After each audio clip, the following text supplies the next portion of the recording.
Twongeye kubasuhuza abakunzi b'Intare Official, murakomeye, mwaramutse neza, tubifurije kugubwa neza, kugira impagarike n'ubugingo aho muherereye hose. Ibintu byakomeje gukomera n'ubundi muri teritwari ya Rucuro, mu magurupe magiye atandukanye, n'ubundi habyutsemwo operation zikomeye, operation zidasanzwe n'ubundi, aho ubona ko mama 23 ikomeje operation ubungubu hariya muri teritwari ya Rucuro, muri sheferi ya Bwito. Ibintu biraremereye. Abajenerali cyangwa ingabo za Wazalendo hariya muri groupement Bashari Kaembe ndetse no muri groupement Banyungu, ibintu bimeze nabi, aho ubona ko bari gusubiranamo mu buryo butoroshye. Colonel Hakiza, abitwa Batoma, abitwa Bakagiri, ibintu byakomeye n'ubundi. Turaje ngo turebere hamwe bari gupfa iki, biri kugenda ute kugira ngo bakomeze gushwana. Reka nshimire Colonel Guillaume Eboko, komanda wa police muri niveau ya Nord Kivu, niwe ukuriye police muri niveau ya Nord Kivu. Muri Kiziba ya kabiri habaye mitingi, abaturage benshi ndetse ubona ko abajene, donc jeunesse nyinshi iriyunga kuri mama 23.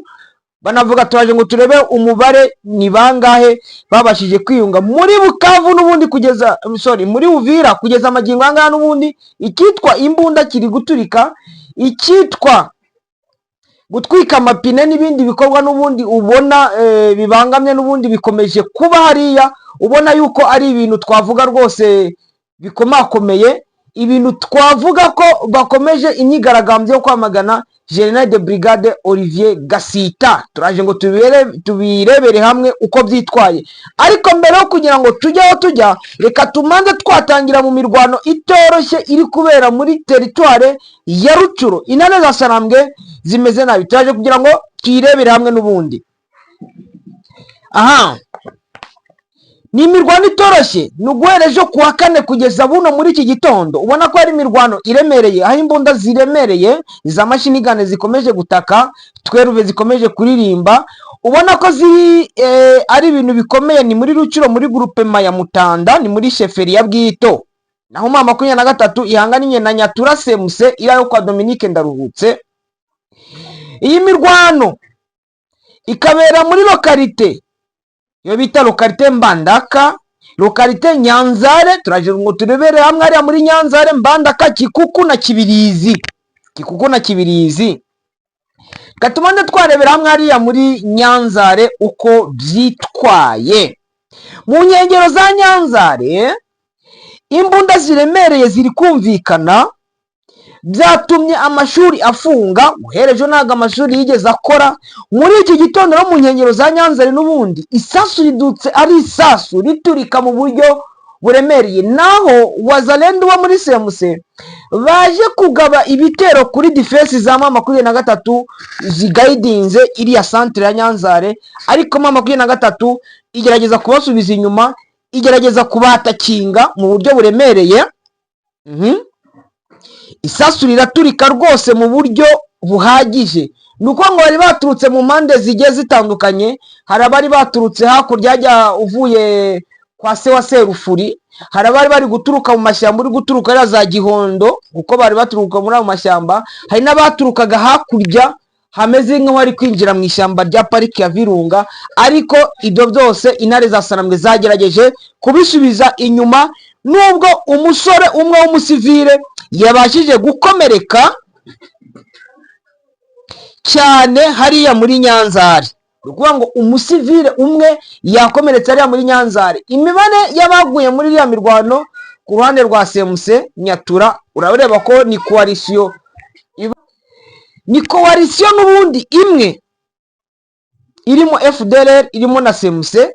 Ubona yuko bakomeje donc gushakisha aho baba nubwo bahabuze. Wabonye yuko Dominique Ndaruhutse n'ubundi nawe ubona ko abarwanyi be bashaka kugira ngo bamukure ku biryo, bamukure ku bijumba, hejuru y'ubwicanyi n'ubundi akomeje gukorera bagenzi be n'ubundi b'abanyatura. Ubona ko nabyo ari ibintu bikomeye, niko nabyita, ni ibintu biremereye. Ariko ukabona ko n'ubundi n'abarwanyi be nabo ubundi batamushaka, bamaze kumurambirwa, bamaze kumuruha.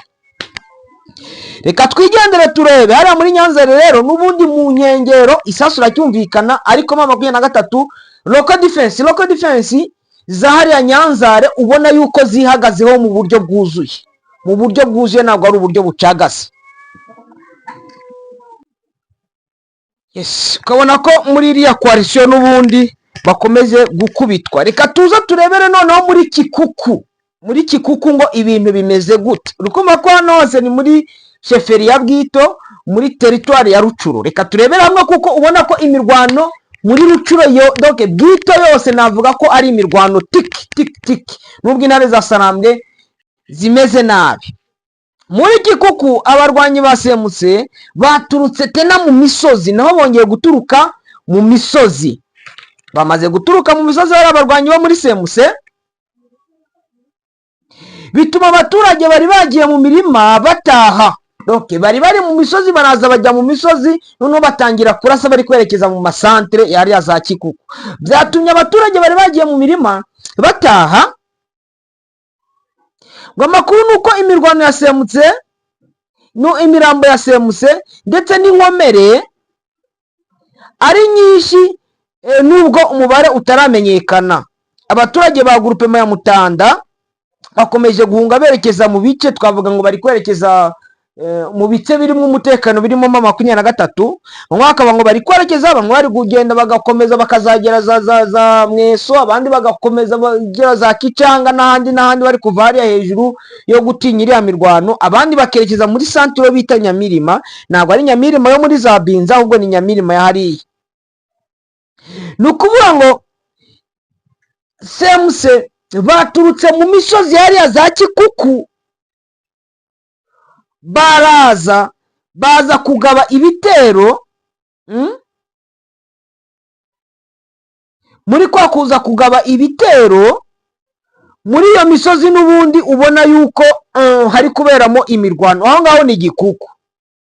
Muri Mbandaka naho localité Mbandaka naho ni imirwano imeze gutyo. Nukuvuga ngo Wazalendo bari mu misozi rimwe ma 23 ubona ko no yagiye igerageza kuhita yataka ubu defense bwa bikanamutwika, ayaba Kikuku hariya Nyanzare na Kibirizi. Donc na localité ane ari kuberamo imirwano hagati ya ma 23 na Semuse Nyatura ifatanyije na FDLR foka. Aha, imirwano rero irakomeje no muri iki gitondo muri Mbandaka, Nyanzare, Kikuku, Kibirizi. Ubona ko intare za Sarambwe n'ubundi zikomejemo ama operation ziracyakomeje hariya. Operation zirakomeje, ma 23 iri gukora ama operation. Nukuvuga ngo muri Bwito ikintu cyo bita isasu, ikintu cyo bita ibombe riri guturika. Kambi babwira ngo riri guturika kuko abaturage bose bari bagiye ejo mu mirima bavuyemo, nta mwana wajyanye n'umubyeyi, nta mubyeyi wajyanye n'umwana, nta mugabo wajyanye n'umugore. Nukuvuga ngo buri bantu bagiye biruka ukwabo. Ariko ikintu kiriho nuko muri ariya masantere ya za Kikuku, Kibirizi, Nyanzare ubona ko 23 iri kugaruramo umutekano. Ariko ikintu bita amashuri cyo ni stop. Katurebera hamwe noneho muri localité Kihumiro, ni mu nkengero za parike ya Virunga. Localité Kihumiro ni mu nkengero za parike ya Virunga. Localité Kihumiro iri mu nkengero za parike ya Virunga, Parike Nationale ya Virunga. Ni hafi ya Kibirizi n'ubundi. Reka tubwire ko ari hafi ya Kibirizi, centre ya Kibirizi.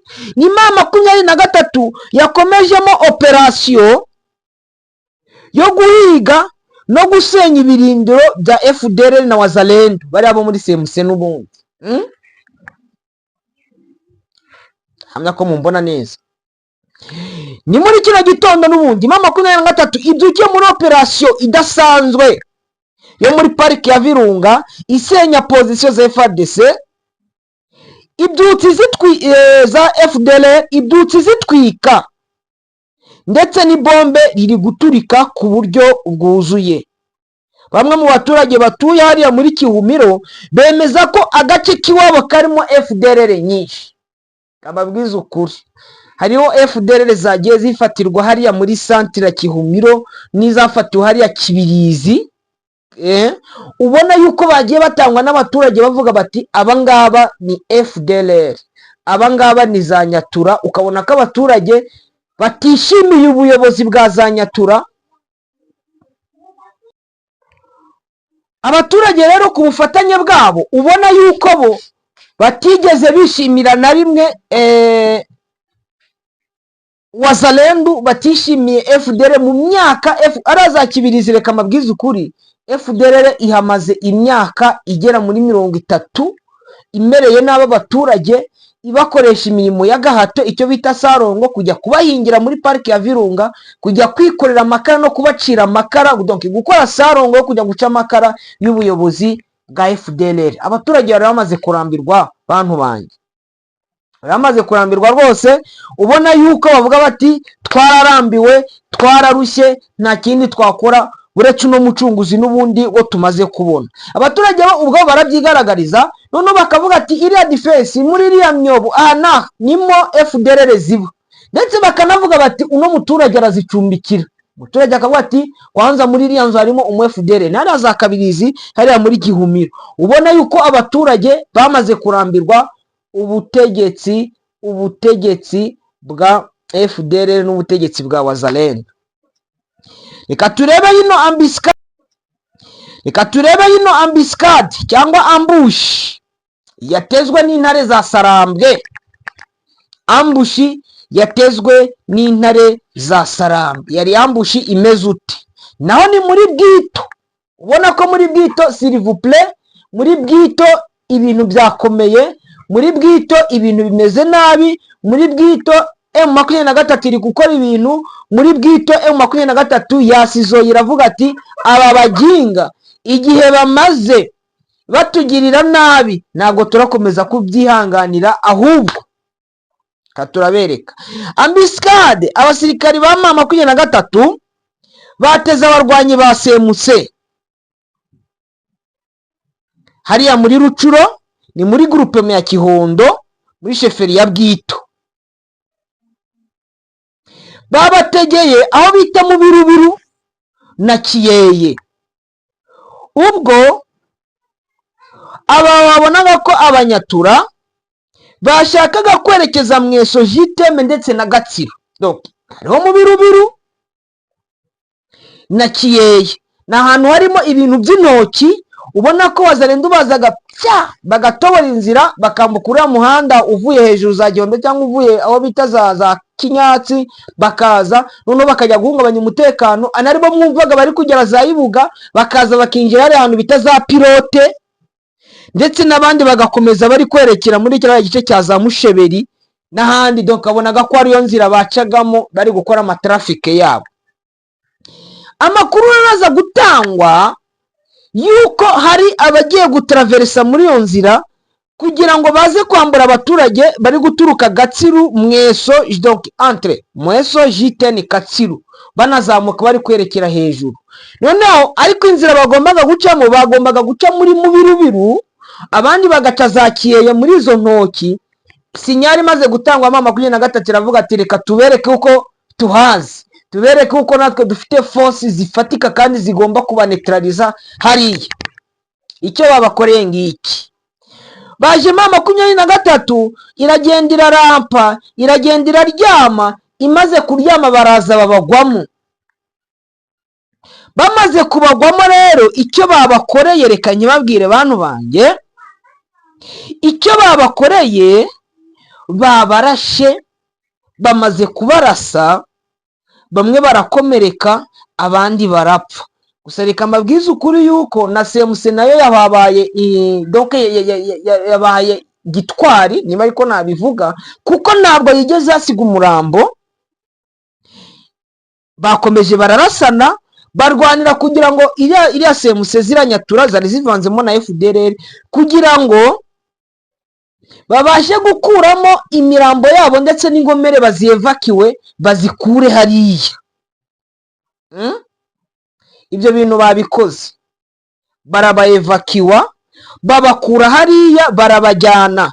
Amakuru avuga yuko baberekezaga mu gice cya za mu mashyamba yo berekeza za Mukombo na za Musheberi, ndetse ngo n'abandi baje kurigitira muri ariya, ngo bajya kuzunguruka iyo za Gatsiru sinzi uburyo bagiye kuzungurukamo ngo binjira muri aryo shyamba rya J10. uri kumva yuko njye navuga ngo nabo bahabaye intwari kuko banze gusiga abantu babo yaba imirambo yaba n'inkomeri. uri kumva ko yari ambiscade itari yoroshye, ariko ikindi cyaje kugaragara nuko baje kuhata imbunda ya mortier 60 itagiraga ibombe bari bafite, bayihataye mama 23 iyo mbunda yabashije kuyifata. Kadukomeze turaza turebera hamwe burya abasirikare ba Uganda nabo bakomeje gupfira hariya muri Ituri. Ndaza kubisorezaho mbabwira uko byabagendekeye, rikamanze nasimbukira kuko ndacyafite amakuru, inkuru ebyiri. Hari inkuru yo muri Uvira uko byitwaye, n'inkuru yo gushwana hagati ya generali autoproclame witwa Kizamulonda na generali autoproclame witwa Toma Ngirira ukomoka ari za Butare ku monasteri. Bari gupfa iki? Biri kugenda reka manze nabanziriza ku ino nkuru ya Toma Ngirira na Hakiza, mbone gukurikizaho inkuru yo muri Uvira uko byitwaye, kuko Uvira nayo Wazalendo na FARDC bamaze kuturambira. Buri munsi Wazalendo na FARDC, buri munsi Wazalendo na FARDC mukanya. Generali autoproclame Toma Ngirira niwe oyitwa ngo ni G3 cyangwa G3 G3 wa Wazalendo babarizwa hariya kwa generali autoproclame witwa Kagiri. Nukuvuga ngo ni operation commander, ariko sinzi uburyo none atanga n'amagrade, niba ari G1 niba ari we G1 sinzi ko bagira G1. Yaje bafite coordinateur ubekisha sa witwa Pasia no kumukari za Miyanja sari meja kuko abanaga cyane na general Mayanga wa Kishuba Janvier.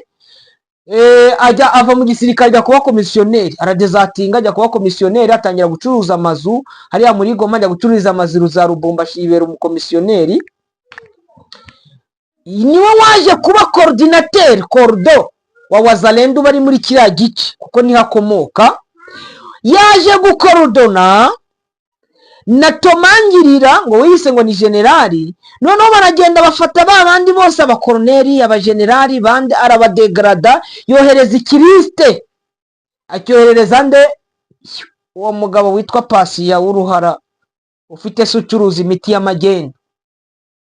Amaze kubimwoherereza baragenda bitwa ngo ni generali, bamugize kapiteni. Bari abakiza bose bagiye basohoka kuri icyo kiriste ngo ni ba kapiteni, bande ngo ni ba kapiteni, ngo abari ba majoro bagiye basohoka ari ba suriyetena, abari ba suriyetena bagiye basohoka ari ba koporo. Nuza Toma aragenda arabyorganiza, ubundi igisirikare kigomba kuorganizwa, cyakora we yaje kuba colonel furu, ariko abandi b'abagenerali arabamanura agira bari nuza ba majoro n'abagapiteni.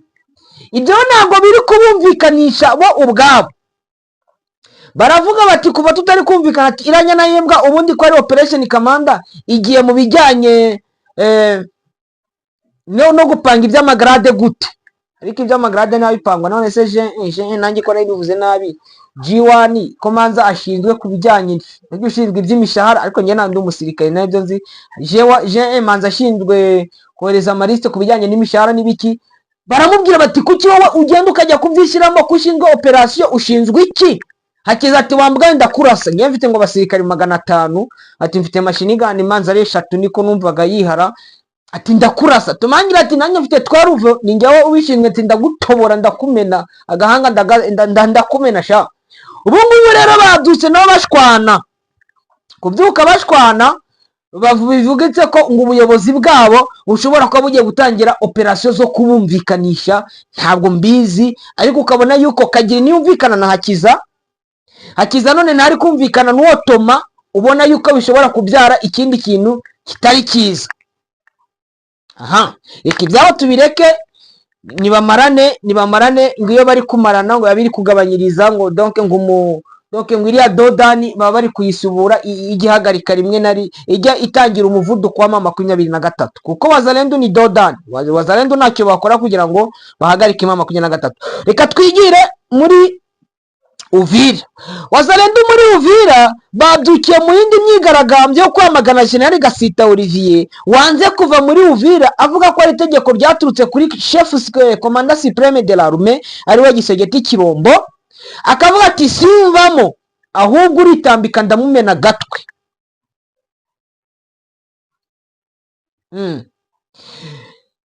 Wazalendo rero baje gusohora itangazo. Iryo tangazo baje gusohora reka ndivugeho kugira ngo mbone akanya ko guhita mvuga kuri ariya makuru hariya muri Ituri uburyo abasirikari ba UPDF bapfuye.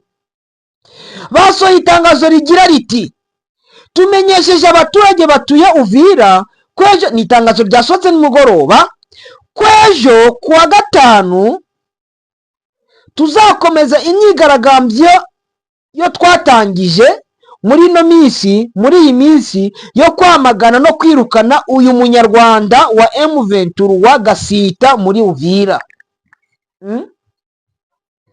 Ubu rero bari gutwika amapine mu muhanda ya Uvira, amaduka arafunze, amashuri arafunze, nta moto nta modoka mu muhanda. Ni ukuvuga ngo buri kimwe ntacyo. Abaturage benshi cyane cyane avuga ururimi rw'ikinyarwanda bikingiranye mu mazu. Abo ngabo ni ukubasengera, ni ukujya tubasengera rwose, tukabaragiza Imana, tukavuga ati Imana aba bantu bari aha ngaha turabakuragije, ariko nanjye mbaragije Imana, Imana ikomeze ibarengere kandi Imana ikomeze ibarwanirire bantu bacu. Ino myigaragambyo rero irakomeje, ariko General Gasita Olivier yavuze ko atahava ahubwo agiye kubatobora. Ubona ko hari igihande kimwe cya FARDC gishyigikiye Gasita kivuga ati ni umusirikare wa leta, ikindi gihande ukabona ko kivuga ati azarwande. Wazalendo mwe bakavuga ati eske murajya gupinga ibya Commandant Supreme, abandi bakavuga bati no tumurase. Ubona ko ibya Gasita n'ubundi bikomeje kuba agahuma munwa. Igisirikare cya Uganda kiri muri Ituri, abarwanyi ba ADF babateze bicamo babiri aho bita Kamanda. Donc ni ukuvuga ngo bari muri patrouille, ubwo bari muri patrouille, donc UPDF iri kumwe na FARDC babashije kugwa muri ambush ya ADF, barahangana. ADF naru yica abasirikare babiri ba Uganda. Igisirikare cya Uganda cyo cyabashije kubitangaza, ariko igisirikare cya FARDC nacyo kiratangaza ku rupfu rw'abari abasirikare babiri ba Uganda.